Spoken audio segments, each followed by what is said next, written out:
Olá, meus irmãos, graça e paz seja convosco. A lição de quinta-feira traz o seguinte título: As reivindicações de Jesus. Esse estudo, irmão, está baseado também em Deuteronômio, no livro O Desejado de Todas as Nações, capítulo 21. O que nos chama a atenção aqui é que Jesus, mais uma vez, tem um embate por conta daquela cura daquele paralítico do tanque de Betesda. E agora, quando ele é abordado pelos líderes daquela época, ele então fala algo que deixa eles em uma situação bem complicada, interiormente falando. Ou seja, Jesus chega a descrever, quando eles acusam Jesus, de transgredir o sábado, e o texto do livro de João dá essa ênfase, quando ele fala assim: e eles o acusaram pelo fato de transgredir o sábado, como se estivesse endossando a transgressão. Só que Jesus não transgrediu o sábado de forma alguma. Ele simplesmente foi contra uma maneira deturpada dos líderes judeus verem naquela época, coisa que, infelizmente, nós, como adventistas, somos acusados hoje da mesma forma. Ah, Jesus disse que tem que trabalhar todo dia para não ser pesado do teu irmão. Uma vez eu fui abordado com essa frase e eu falei para a pessoa, primeiro que não foi Jesus que disse, quem disse aquilo foi Paulo. E Paulo não falou trabalhar todo dia, trabalhar em noite e dia, para não ser pesado ao teu irmão. E o propósito ali não era invalidar o sábado, mas era amenizar o fardo para com o seu próximo. Então, assim, aqui nós entendemos que o problema era puramente de um conceito particular. Não se existia base nas escrituras para defender tal coisa. Tanto no capítulo 5 e o verso 39, Jesus disse, examinai as escrituras, porque vós cuidaste ter nela a vida eterna, e são elas que testificam de mim. Ele validou mais uma vez que a sua personalidade, a sua vida, ela tinha uma historicidade nas profecias. O que estava sendo, de fato, o que tinha sido dito de Cristo, estava sendo confirmado em sua existência. Ele era o Messias profetizado no Antigo Testamento. E aqui, de forma especial, Jesus, quando fala sobre a questão do sábado, meu Pai trabalha até agora. Irmãos, qual é o trabalho de Deus? Qual é o trabalho de nosso Pai Celestial? Deus sustenta o mundo, e isso é todos os dias. E o trabalho que ele faz, até no sábado, é de cuidar pelo seu povo. Então, se eu no sábado cuido de alguém sem visão financeira, sem visão monetária, sem visão de retorno lucrativo, eu estou guardando o sábado dentro do parâmetro que Cristo deixou como ensino. Então, ele descreveu essa expressão, meu pai trabalha até agora e eu trabalho também, isso foi uma afronta. Embora naquela época existisse a crença de que Deus era pai de todos os povos, inclusive tinha livros apócrifos que naquela época era circular, ou seja, existiam evidências no livro dos Jubileus, no livro de Tobias, Judite, que descrevia que Deus era o pai de todos os judeus. Eu vou ler para vocês aqui o que eu encontrei no comentário vindo para Adventista sobre isso, em relação a esse ponto. Aqui, deixa me ver. Olha só. O livro dos Jubileus, Tobias, Eclesiástico e Sabedoria descreve: Deus é chamado de Pai dos judeus.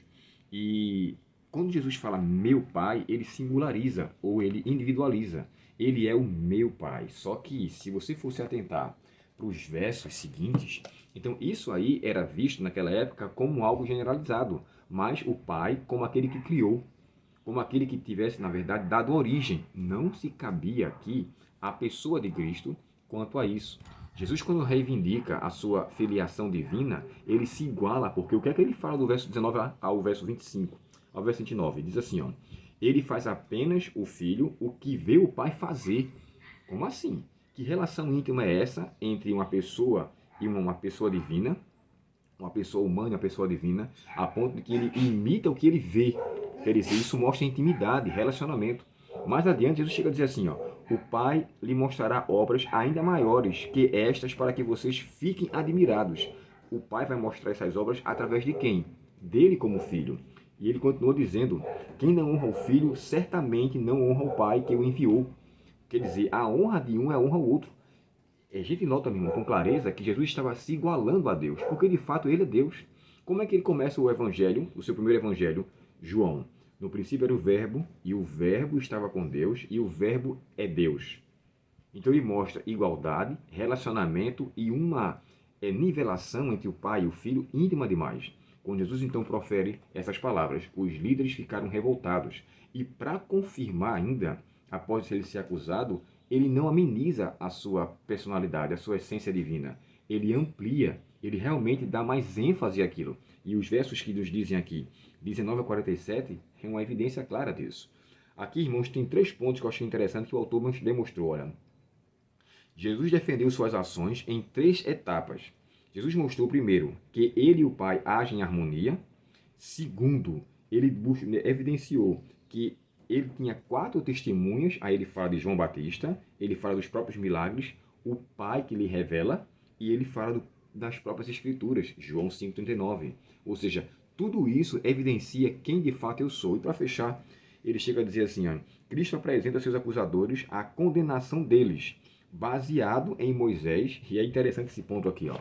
Existia um livro também apócrifo da época, que era um livro judeu, diz assim, ó, Jesus dizia nesse livro, era chamado de Papiro Egerton. No comentário bíblico adventista, ele escreve assim: Não penseis que eu venho para acusar-vos diante de meu Pai.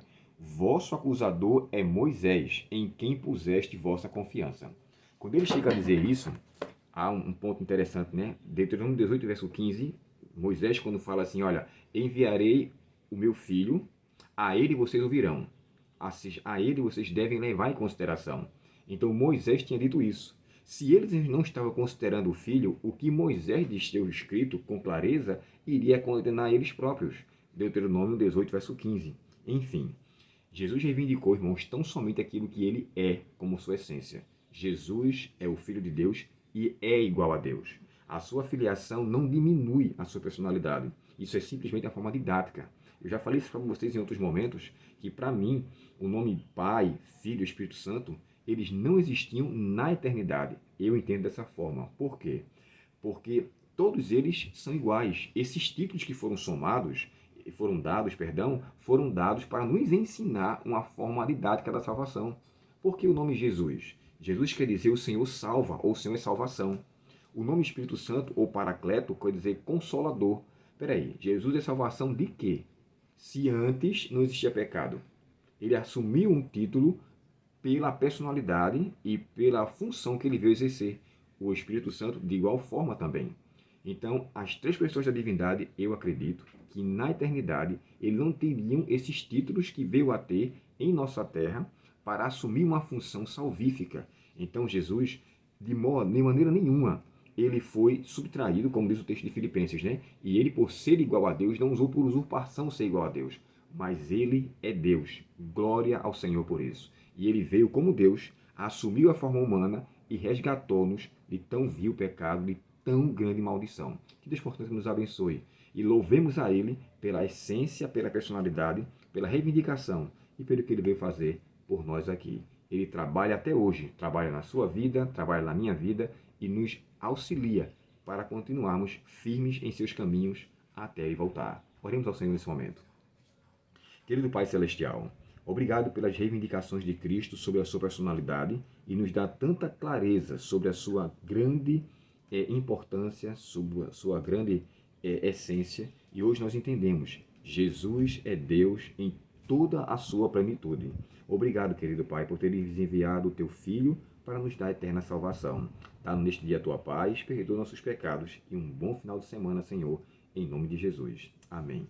Deus te abençoe, irmãos, um ótimo dia em sua presença e até agora o próximo estudo, se Deus quiser. Até logo.